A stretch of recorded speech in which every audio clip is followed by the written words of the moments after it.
In the short term, we are not looking for AML to replace a healthcare provider, but we see many applications where AML can actually inform a healthcare provider. The role of a healthcare provider in our industry has continued to evolve. They have become from treating mass patients to where a lot of patients are getting screened and better managed through multiple channels, whether they're other healthcare providers, whether it's other health channels, whether it's computers, better monitoring, better diagnostics, better testing. So the healthcare provider their productivity is changing and it is improving.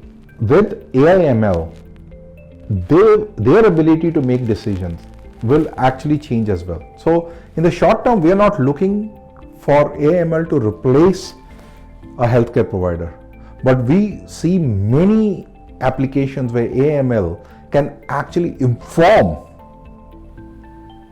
a healthcare provider. So one of the most amazing case study is detection of cancer. So when you look through all the clinical tests, when you look at, let's say, the CAT scan images for various parts of the body, the tumors and all that, for the radiologist to actually look at it and make a judgment that there might be something here to go out and actually do further investigation, the computers today are actually just as apt, if not better, at actually detecting those signals. So it can be done faster, real time. It can be more accurate, and that can actually help the healthcare provider in making better decisions. The other aspect of application of AI/ML is that you can actually, based upon the clinical profile, the genetic data of the patient, you can actually run a simulation model and actually predict the outcome of a drug intervention.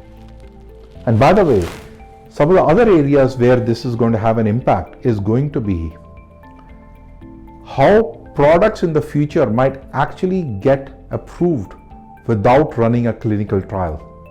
Because today the premise is that if you want to get a drug approved, you go out and design a study, you enroll the patients, you enroll the investigators who enroll the patients, you run these trials, which are very, very expensive, which actually drives the cost of the healthcare.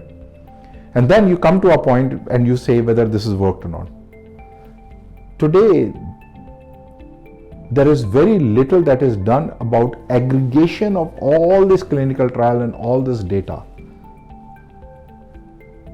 So everyone goes in and actually creates their own proprietary data set. But the machines can actually take all this data and actually get to a point where you may not be able to completely eliminate a clinical trial, but you can actually inform and run the simulation before you run the actual clinical trial, whether the drug is going to work or not based upon all the clinical trials that have ever been run in the history of FDA.